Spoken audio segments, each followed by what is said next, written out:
Hello, मैं ED से बोल रहा हूँ। वो कांग्रेस के नेता ने कहा मैं तो कल ही भाजपा ज्वाइन कर लिया। Oh sorry sorry sorry sorry sorry, Bhajpa join, ED खत्म, सीबीआई खत्म। ये कौन सा तमाशा है भाई? देश में 2014 में जब मोदी जी आए थे 2 करोड़ लोगों को रोजगार की बात करते थे। मोदी जी के मुंह से रोजगार सुनाई देता है? जब देश का प्रधानमंत्री बताने लगे कि मैं पिछड़ा हूं, पिछड़ा, प्रधानमंत्री में पिछड़ा गला होता है क्या? मोदी जी बस प्रधानमंत्री हुए क्या? उसके पहले कोई प्रधानमंत्री? भारत देश का एक नेता भारत जोड़ो न्याय यात्रा पे निकला हो, ऐसे समय पे आप उनके पिता के दोस्त रहे, अपने आप को संजय गांधी का मित्र बताते रहे। भाजपा में जाओ, सारे पाप जैसे गंगा नदी में नहीं, इस समय कुंभ का मेला याद है। बहुत हुई महंगाई की मार, अब की बार मोदी सरकार, 15 लाख रुपए, 2 करोड़ रोजगार, इस बार जनता लड़। एक गुजरात में फर्जी संत था, उसका नाम था आसाराम। वो संत के यहाँ 10 लाख की भीड़ लगती थी। फिर वो नाबालिग के बलात्कार के उसमें फंसा और वो आसाराम आज जेल में है। तो आसाराम के एक भाई है झांसाराम। अब देखो कांग्रेस पार्टी में तो वही बचेगा जो नेता होगा, व्यापारी टाइप के नेता नहीं बचेंगे। मैं फिर से कह रहा हूं, यदि बच भी जाएंगे तो भाग जाएंगे। यदि वो व्यापारी होगा तो उसको ईडी और सीबीआई जिस दिन। नमस्कार, मैं निशान मिश्रा और आप सभी रीवा स्टोरी मीडिया देख रहे हैं। जैसा कि आप लोग को पता है कि चंद महीने में लोकसभा का चुनाव होने वाला है। आज हम बात करेंगे लोकसभा चुनाव के मुद्दे को लेकर, क्योंकि लोकसभा चुनाव के बाद हमारे देश के प्रधानमंत्री हमारे देश को मिलता है। और हमारे साथ कांग्रेस के युवा नेता विनोद शर्मा जी हैं। इनकी छवि सत्ता में काबिज लोगों और पार्टियों से ये बेबाकी से अपने सवाल और प्रश्न रखते हैं और बड़ी ही बेबाकी तरीके से प्रश्न पूछते हैं। ऐसी इनकी छवि रीवा की जनता में उभरी है। जैसा कि 2-4 दिनों से हमारे मध्य प्रदेश की राजनीति गरमाई हुई है। बात करें कमलनाथ की, कमलनाथ का कयास लगाए जा रहे हैं कि कमलनाथ जी जाने वाले हैं बीजेपी में। हर न्यूज़पेपर, हर चैनलों में ये दिखाया जा रहा है।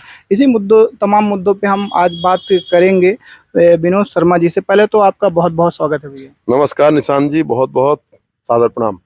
क्या कहेंगे, आपके वरिष्ठ नेता मध्य प्रदेश के पूर्व मुख्यमंत्री कयास लगाए जा रहे हैं कि बीजेपी में जाने वाले हैं, क्या प्रतिक्रिया है? हमारे ऐसी कोई वो नहीं है। अभी तो देखो वो गए नहीं है, और यदि वो जाते हैं तो उनका स्वविवेक होगा। हो सकता है भारतीय जनता पार्टी उनको राष्ट्रपति बना दे, प्रधानमंत्री बना दे, मोदी हट जाए, उनको प्रधानमंत्री की कुर्सी का ऑफर दे दे। मैं नहीं जानता। मैं इतना जानता हूं कि प्रदेश और देश के करोड़ों कार्यकर्ता कमलनाथ को दिल से मानते रहे। अभी भी जब तक नहीं जाएंगे तब तो मानते हैं। पार्टी की विचारधारा से जुड़े थे। उनका खुद का एक नारा चलता था, जय जय कमलनाथ। पार्टी ने मुख्यमंत्री का चेहरा फेस किया। 18 में वो मुख्यमंत्री बना दिए गए। उनके कारण उन्होंने ऐसी कोई घटना घटी कि सरकार चली गई। सरकार जाती है तो उसमें मुख्यमंत्री का भी दोष होता है।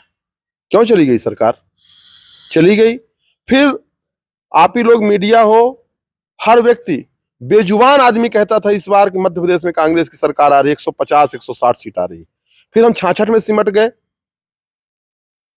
तो जबकि राहुल गांधी जी ने, मल्लिकार्जुन खड़गे जी ने पूरी की पूरी टिकट वितरण से लेके चुनाव कैसे लड़ना है, पूरा मैनेजमेंट सब कमलनाथ जी को दे दिया। और कमलनाथ जी ने टिकट बांटी, कमलनाथ जी के नेतृत्व में चुनाव हुआ, 66 सीट में हम सिमट गए। इनकी समीक्षा ना करके हम लोकसभा में कैसे लड़ें, कैसे भिड़ें, कैसे आगे जाएं, बड़ा मुद्दा है। भारत देश में 2014 में जब मोदी जी आए थे 2 करोड़ लोगों को रोजगार की बात करते थे। मोदी जी के मुंह से रोजगार सुनाई देता है, विकास सुनाई देता है? जब देश का प्रधानमंत्री बताने लगे कि मैं पिछड़ा हूं, पिछड़ा, प्रधानमंत्री में पिछड़ा गला होता है क्या? मोदी जी बस प्रधानमंत्री हुए क्या? उसके पहले कोई प्रधानमंत्री नहीं होते थे? प्रधानमंत्री की कोई जात नहीं होती। वैसे तो जनप्रतिनिधि की ही कोई जात नहीं होती। जनप्रतिनिधि जनता का सेवक होता है। यदि वो जात के दम पे क्या वहां शादी और ब्याह करना है क्या? वैसे भी मोदी जी ने तो शादी और ब्याह, इस पे भी उनको भरोसा नहीं रहा, अपनी पत्नी छोड़े बैठे, है ना। तो मुद्दा था रोजगार का, मुद्दा था जनता के बीच में जाने का, महंगाई, भीषण महंगाई का, और हम मुद्दा चला गए कहाँ, ओबीसी में, मुद्दा कहीं और चला गया। तो इस चीज को कमलनाथ जी को आगे आने के फ्रंट फुट में, जब भारत देश का एक नेता भारत जोड़ो न्याय यात्रा पे निकला हो, ऐसे समय पे आप उनके पिता के दोस्त रहे, अपने आप को संजय गांधी का मित्र बताते रहे, तो उनको तो, यदि वो नहीं जा रहे हैं तो उनका स्वागत, उनको खंडन करना चाहिए कि कौन सी भाजपा, गोडसे की विचारधारा वाली, महात्मा गांधी की पार्टी की विचारधारा जिसने देश को आजाद कराया। आपके चैनल के माध्यम से पूरे देश से पूछता हूं, कहते हैं ना कांग्रेस ने क्या किया, 26 जनवरी को जब झंडा फहराने जाते हो तो अपने पापा के कारण जाते हो क्या? वही कांग्रेस ने दिया है, तभी ना आज झंडा फहरा दो 28 जनवरी को, या 25 जनवरी को फहरा दो, 26 जनवरी को ही क्यों जाते हो? वो कांग्रेस ने दिया गणतंत्र। 15 अगस्त की आजादी कौन दिया? कांग्रेस ने दिया, तब ना जाके 15 अगस्त को झंडा फहराते हो, फहरा दो ना 14 अगस्त को। भारत और पाकिस्तान एक दिन आजाद हुए थे, और जब भारत और पाकिस्तान एक दिन आजाद हुए, 14 अगस्त को वहां आजादी मनाई जाती थी, 15 अगस्त को यहां, तो इस देश के लोकतंत्र में इतनी ताकत थी, पंडित नेहरू ने, सरदार पटेल ने, बाबा साहब भीमराव अंबेडकर ने, इन लोगों ने भारत देश को ऐसा मजबूत गणतंत्र दिया था कि हमारा भारत देश कितनी ऊंचाइयों में पहुंचा, और पाकिस्तान को देख लो कितनी गहराई में पहुंच गया। ये हमारे संविधान की ताकत थी, और वापिस मोदी जी कहां पहुंचाए दे रहे हैं? वही, मतलब जाति धर्म, ये तो देश सब जातियों का है, सारे जहां से अच्छा हिंदोसिता हमारा, ये इस देश की लाइनें होती थी। अब क्या लाइनें हैं? इन सब चीजों को ताकत से लड़ने की जरूरत थी, और उसमें कमलनाथ जी को सहयोग करने की जरूरत थी। ऐसे समय में हमें तो अभी भी नहीं लगता कि कमलनाथ जी जैसा व्यक्ति पार्टी छोड़ेगा अपने बेटे के राजनीति के चक्कर में, करोड़ों बेटों को बलि दे देगा, मुझे नहीं लगता। पर यदि जा रहे हैं पेपर और इसमें वो खंडन भी नहीं कर रहे हैं, तो कहीं ना कहीं दुख भी होता है। हाँ, दिल्ली में पत्रकारों के सवालों का उन्होंने खंडन नहीं किया था, और उन्होंने कहा है कि अगर जाएंगे तो बताएंगे। यार ये एक बड़ा सवाल है ना, मैंने भी सुना, बोले हम तेरही में जा रहे हैं। तुम किसकी तेरही में जा रहे हो भाई? तेरही और बरखी में आदमी जाता है, बरहो संस्कार में जाता है, शादियों का अवसर है, सब में जाता है। अच्छा, विधानसभा चुनाव के बाद आलोक शर्मा जो कांग्रेस के प्रवक्ता हैं, उन्होंने आरोप भी लगाए थे कि कांग्रेस के कमलनाथ के साठगांठ से ये बीजेपी की इतनी अच्छी जीत हुई थी। देखिए, यदि बीजेपी में वो चले जाते हैं तब तो सबूत प्रत्यक्षम किम प्रमाणम, आलोक शर्मा की बात तो सत्य हो जाएगी। उनको तो आलोक शर्मा की बात को झुठलाना चाहिए कि आलोक शर्मा जी आप भले वरिष्ठ नेता हो, आपने गलत बोला था। यदि वो अब जा रहे हैं तो इससे तो सिद्ध ना हो जाएगा कि कहीं ना कहीं भाई दाल काली यदि नजर आ रही है तो कहीं ना कहीं कुछ तो है। क्योंकि आलोक शर्मा अगर गलत होते तो उन पर आपके शीर्ष नेतृत्व द्वारा कार्रवाई की जाती। देखिए, नोटिस तो आलोक शर्मा को दी गई थी, मैं ये नहीं कहूंगा कि आलोक शर्मा ने क्या बोला। अब आलोक शर्मा ने जो आरोप लगाया उसको कमलनाथ जी को सफाई वफाई देने की भी जरूरत नहीं, पर आज की डेट में जब कांग्रेस को इन तमाम मुद्दों पे लड़ने की जरूरत है, राहुल गांधी जी के साथ देने की जरूरत है, ऐसे समय में संजय गांधी जी के मित्र थे। आपको पता है भारतीय जनता पार्टी अभी तक कमलनाथ जी को सिखों का हत्यारा कहती थी। आप कैसे गले लगाओगे? अब वो क्या रहेंगे? अब वो पाप, वो तो है ही ना कि भाजपा में जाओ सारे पाप, जैसे गंगा नदी में नहीं इस समय कुंभ का मेला लगा है, सारे पापी जाए गए और डुबकी लगाए और ये हुआ। अरे मन मैला, क्या तन के धोने से तुम्हारा मैल चला जाएगा क्या? अंदर मन कपट में है, मुंह में राम है, दिल में नाथूराम है, ऐसे थोड़ी चलेगा। दिल में राम पैदा करो, राम लला की मंदिर सही है, पर दिल में भी राम पैदा करना पड़ेगा निशांत भैया, तब जाके बात बनेगी। विनोद सर, अगर जो ये कयास लगाए जा रहे हैं मीडिया के और ये जो तमाम कमलनाथ के जाने का, अगर ये सत्य हुआ तो ये लोकसभा चुनाव में क्या प्रभाव देखते हैं आप? कितना प्रभाव पड़ेगा? क्योंकि 28 सीट तो ऐसे भी बीजेपी के पाले में, एक लौती सीट उनके बेटे नकुलनाथ जी की, जो नकुलनाथ जी सांसद थे, वो भी चले जाएंगे, तो फिर क्या देखते हैं प्रभाव? देखिए, भारत देश की जनता 2024 का लोकसभा का चुनाव लड़ रही है, उसको ये नारा याद है, बहुत हुई महंगाई की मार, अब की बार मोदी सरकार, 15 लाख रुपए, 2 करोड़ रोजगार। इस बार जनता लड़ रही है, जनता लड़ेगी चुनाव। कमलनाथ जी सरकार रहते हुए, जब सरकार थी तो एक ही सीट थी, इस बार 10-12 सीट का जो बीजेपी का भी सर्वे है वो बता रहा है। थोड़ी सी चीजें ईवीएम वगैरह में भी होती हैं, पर मैं आपको स्पष्ट शब्दों में बता दूं, मोदी जी डरे हुए हैं। उनको पता है कि यदि धोखे से सत्ता गई तो आपको एक कहानी बताता हूं। एक गुजरात में फर्जी संत था, उसका नाम था आसाराम। वो संत के यहाँ 10 लाख की भीड़ लगती थी। फिर वो नाबालिग के बलात्कार के उसमें फंसा और वो आसाराम आज जेल में है। तो आसाराम के एक भाई है झांसाराम। तो झांसाराम सबको झांसा देते देते प्रधानमंत्री पहुंचे, और झांसाराम जिस दिन जेल में जाएंगे ना, उस दिन उनके साथ सिर्फ अमित शाह रहेंगे, दूसरा कोई रहेगा नहीं, और जाना तय है। ये तो कहते थे कि रॉबर्ट वाड्रा जेल में होगा, फलाने जेल में होंगे, नहीं डाले ना, नहीं कर पाए ना, कोई सबूत इकट्ठा नहीं कर पाए ना, है। वही अंतिम में इनके पास ईडी और सीबीआई का डरा करके यही सब काम कर रहे हैं।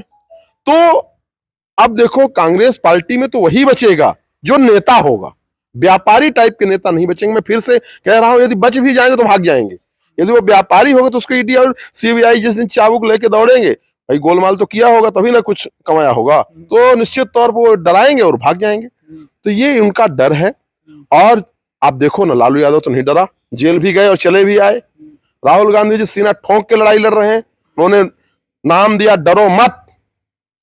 पहले भारत जोड़ो यात्रा की, और विश्व के सबसे बड़ी यात्रा 7,000 किलोमीटर की दोबारा भारत जोड़ो न्याय यात्रा हो रही। तो देश इस समय विभाजन की ओर है। हम हिंदू मुस्लिम की बात करते हैं, हम जात धर्म की बात करते हैं। जब प्रधानमंत्री बोलने लगे कि मैं पिछड़ी जात से आता हूं, प्रधानमंत्री की कोई जात थोड़ी होती है। प्रधानमंत्री देश का प्रधानमंत्री होता है, उसके वो किसी पार्टी का भी नहीं होता। जब वो प्रधानमंत्री की शपथ ले लेता है, उस समय वो प्रधानमंत्री हो जाता है। चुनाव के दौरान हमारी विचारधारा उनकी विचारधारा अलग है। हम लोग महात्मा गांधी वाली विचारधारा के हैं, वो गोडसे वाली विचारधारा के हैं।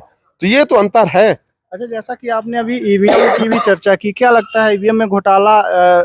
दिल्ली में भी सुप्रीम कोर्ट के तमाम वकील अभी धरना दे रहे हैं, तमाम अपनी बातें रख रहे हैं। क्या लगता है ईवीएम में घोटाला होता है या नहीं? देखिए, जब कोई केस, कोई भी चीज सुप्रीम कोर्ट में चली जाए या किसी भी कोर्ट में चली जाए, तो हमको न्यायालय का सम्मान करना चाहिए। सुप्रीम कोर्ट में केस है, 25 फरवरी को उसकी सुनवाई है, इसलिए उसके मैटर में कोर्ट ही तय करेगी क्या है। मैं इतना बोल सकता हूं एज ए इंजीनियर कि यदि कोई भी व्यक्ति किसी चीज को बना सकता है, मोबाइल बनाता है, तो हम इसको बिगाड़ भी सकते हैं। बस इतना मैं कह सकता हूँ। आप इंजीनियर? निश्चित तौर पे, इसमें कोई शक है क्या? अच्छा, ये राम मंदिर इस लोकसभा चुनाव में कितना प्रभावशाली रहेगा? राम मंदिर सबका है, आस्था का प्रतीक है। हमारी गाड़ी में लिखा है श्री राम। हमारी आप रिंगटोन बजाओगे तो राम की धुन बजेगी। हमारे पिताजी का नाम है राम निवास। तो हम तो राम से आस्था केंद्र है भाई। बताया तो, दिल में राम रखो। इनके भाजपाइयों के दिल में आप पता करो, दिल में नाथूराम है, मुंह में राम है। तो आप लोग के तमाम नेता जो बड़े बड़े हैं, वो फिर राम मंदिर के उद्घाटन में क्यों नहीं गए? देखो निशांत भैया, मैं एकादशी का व्रत रहता हूँ, महीने में 2 एकादशी आती, ठीक है, और हर दूसरे तीसरे महीने रामलला के दर्शन करने जाते हैं। सरयू में स्नान बनाते हैं और रामलला का दर्शन करते हैं हर दूसरे तीसरे में। ये कोई प्रोपोगंडा की चीज नहीं है। धर्म अपना है यार, हम अपनी पूजा करते हैं तो अपनी ना पूजा करते हैं कि पूजा का ढोंग रचते हैं। जो पूजा का ढोंगी वो झांसा, मैंने बताया ना कहानी आसाराम और झांसाराम की, वही होगा। बाकी राम राजनीति का मुद्दा थोड़ी है, राम पूजने का मुद्दा है। राम को राजनीति में मत लाओ। राजनीति में क्या लाओ? शिक्षा, स्वास्थ्य, नौकरियां, रोजगार, महंगाइयां, ये लाओ राजनीति में मुद्दा। ये तो भारतीय जनता पार्टी के पास वही क्या, पाकिस्तान, मुसलमान, राम, जय श्री राम। जितने लोग पकड़े जाते हैं बाद में आप देखते होंगे कहीं किसी मंदिर में मांस मदिरा रख दिए, कुछ कर दिए, बाद में वो बजरंग दल का आदमी निकलता है ना मीडिया से, निकलता है ना निकलता है। तो ये सब कौन, ये क्यों करते हैं? अच्छा विनोद सर, आपको क्या लगता है कि बीजेपी की जब से सरकार आई तो हिंदू और मुस्लिम बट गए हैं? देखो, इस देश का हिंदू मुस्लिम कभी नहीं बटेगा। ये गंगा जमुना तरजीह वाली संस्कृति का ये देश है। भारत देश इकलौता विश्व का देश है जिसकी देश को माता बोला जाता है। हमारी भारत माता है, हम अपनी माता से प्यार करते हैं। तो ये लोग बांटने का प्रयास करेंगे, आज पहले भी होता आया। दुर्योधन पहले भी हुए थे, कंस पहले भी थे, तो न्याय और अन्याय की लड़ाई है। सत्ता पा जाना कोई ये नहीं हो जाता कि हम सत्ता पा गए तो हम ही सही हैं। यदि किसान रो रहा, आज आप देखो ना लाल किला के चारों तरफ किसान, चारों तरफ घेर लिए किसान। स्वामीनाथन को भारत रत्न दोगे, और स्वामीनाथन ने क्या कहा भाई? स्वामीनाथन को भारत रत्न क्यों दिए? क्योंकि वो किसी के क्षेत्र में उन्होंने अच्छा काम किया, वही उन्हीं का वो स्वामीनाथन आयोग ये लागू हो। और स्वामीनाथन ने जो कहा वो नहीं कर रहे। राम राम कहते हो, राम ने जो कहा वो नहीं करते हो। 1 साल में 3 भारत रत्न देने का प्रावधान है संविधान में, लेकिन 1 साल में 5 दिए गए, क्या कहेंगे? चुनाव है, चुनाव में मोदी जी हो सकता अभी और दे दें। बताया ना, मोदी जी देख देख के वो करते हैं। वो नहीं होता है कि अपने को देना है, कैसे देना, कैसे भी करके चुनाव जीतना है। आपको क्या लगता है इंडिया गठबंधन जो कांग्रेस आप लोगों ने बनाया है, इसको तोड़ने के लिए मोदी जी तमाम प्रयास कर रहे हैं? मोदी जी का तो अंतिम प्रयास यही रहता है, फूट डालो शासन करो। वो एक जनरल डायर था और मोदी जी जनरल कायर है। तो मोदी जी का काम यही है, किसानों को गोली मारो, ये करो। आप सोचो, मोदी जी का एक दिन में भाषण सुन रहा था, वो बड़े गर्व से छाती पीट रहे थे, जो 70 सालों में वो मैं किया। चंडीगढ़ का आपने देखा होगा मेयर वाला चुनाव, देखा? ये सीसीटीवी कैमरे न लगे होते, मीडिया उसको हाईलाइट ना करती, सुप्रीम कोर्ट उसके संज्ञान में न लेती, तो यही तुम 70 साल में। वास्तव में मोदी जी ने ये जो कहा था कि मैं जो 70 साल में नहीं हुआ, संविधान खत्म कर देंगे, तहस नहस कर देंगे, केवल और केवल डंडे से सरकारों को चलाएंगे, ईडी सीबीआई कितना। ये बताइए, जैसे ही कोई नेता बीजेपी में जाता है, एक कहानी बताऊं, एक कांग्रेस के नेता को ईडी ने फोन किया, हेलो मैं ईडी से बोल रहा हूं। वो कांग्रेस के नेता ने कहा मैं तो कल ही भाजपा ज्वाइन कर लिया। Oh sorry sorry sorry sorry sorry, Bhajpa join, ED खत्म, सीबीआई खत्म। ये कौन सा तमाशा है भाई? महाराष्ट्र में से कितने नेता हैं जिनके खिलाफ इंक्वायरी चल रही थी? आप सब जानते हो, पढ़े लिखे जागरूक पत्रकार हो भैया, गोदी मीडिया वाले पत्रकार नहीं। गोदी मीडिया वाले वैसे ही मेरे पास नहीं आ पाते, वो जानते हैं कि, है ना? तो आप ये सोचो ना, उनको वो क्या कर रहे हैं। जैसे ही बीजेपी में डुबकी लगाई, सारे केस खत्म। सुप्रीम कोर्ट तक डांटी, भाई ये सबूत तो ला दो, सबूत रास्ते में छुड़ा ले जाते हैं। पुलिस माने आप सोचो कि पुलिस से सबूत छुड़ा लिए गए। तो मैं इनके बारे में और ज्यादा कुछ नहीं बोलूंगा। मैं इतना जानता हूं कि देश की जनता पे मुझे भरोसा है, और साथ साथ रीवा की जनता पे भरोसा है। ये बात सही है कि हमारे पास विधायक की संख्या कम है, पर हमारे अंदर हम लोग जो पार्टी के लोग हैं, महात्मा गांधी वाली विचारधारा के जो लोग हैं, अभी भी देश में गांधीवादी लोग भरे पड़े हैं, और ये अपने अंतिम उसमें पड़ाव में है। इनका अंत होना निश्चित है। अभी हाल में ही आप लोगों ने नगर निगम की जो बैठक हुई है उसका बहिष्कार किया है। नगर निगम की बैठक का बहिष्कार, उसमें मुद्दा जो है, जो एजेंडा लाए गए थे, वो एजेंडा जो है उसमें महापौर की अनुमति से एजेंडा लाना चाहिए। कमिश्नर ने ऐसा नहीं किया था, और मैं आज आपको लिख के दे रहा हूं कि जैसा कि माननीय महापौर जी ने हमसे बताया कि मैं कोर्ट जाऊंगा, उसमें आयुक्त फंस जाएगी। आयुक्त के खिलाफ डिपार्टमेंट इंक्वायरी होगी, वो दोषी, अंतिम में दोषी सिद्ध हो जाएंगे। कोर्ट, मुझे भरोसा।